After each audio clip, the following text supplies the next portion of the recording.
একজন দর্জি আসিবে তোমার দেহের মাপ নিবে সেলাই ছাড়া একটা জামা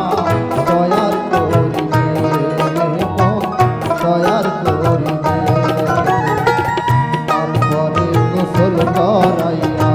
সেই জামা দিবে পরাইয়া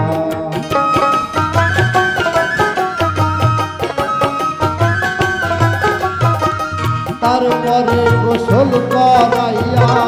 সেই জামা দিবে পরাইয়া খুলিয়া